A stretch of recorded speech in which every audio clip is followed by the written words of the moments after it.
Al-Khwarizmi, the mathematician credited with inventing algebra, has a book called The Compendious Book on Calculation by Completion and Balancing. Baller title.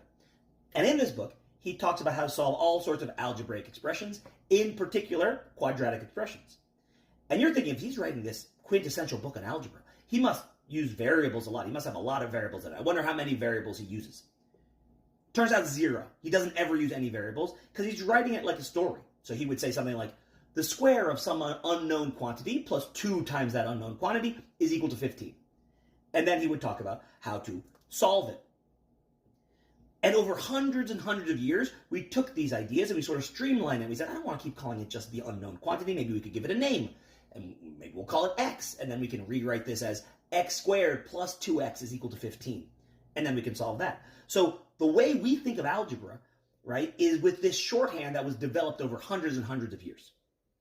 But it's still the same idea. You're taking some unknown quantity, you're squaring it, you're adding two of that unknown quantity to it, and you're getting 15. So I had a student ask me to explain matrices, and the vibe of matrices is this same idea. We want to do shorthand notation. So what does that mean?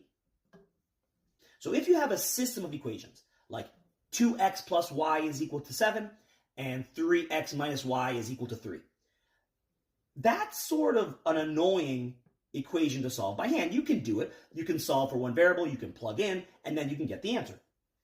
But maybe we don't want to do that if we had 3 equations with 3 unknowns, or 5 equations with 5 unknowns. It would get kind of annoying. You'd write a lot of x's, a lot of y's, a lot of z's, and all we really care about is the coefficients here.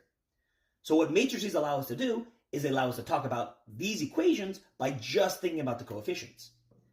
And matrix multiplication, which is really a wild way to multiply, makes incredibly intuitive sense if you think of the columns of a matrix as representing your x coefficients, the next column representing your y coefficients, the next column representing your z coefficients.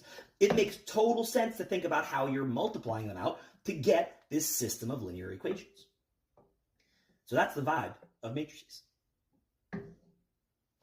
Taste. Today's recipe is onion and butter tomato sauce. Super easy to make. Great if you're in college and you just want to cook something up real fast and you don't want to go to the store to get a tomato sauce. You need a can of crushed tomatoes, half an onion, half a stick of butter, some salt and pepper, and if you want to make it a little bit extra, a parmigiano rind. So all you do, put them all in a pot, put it on low for about an hour, stir it every so often. Delicious sauce, super easy for pasta, better than any jarred sauce you can buy. You'll love it.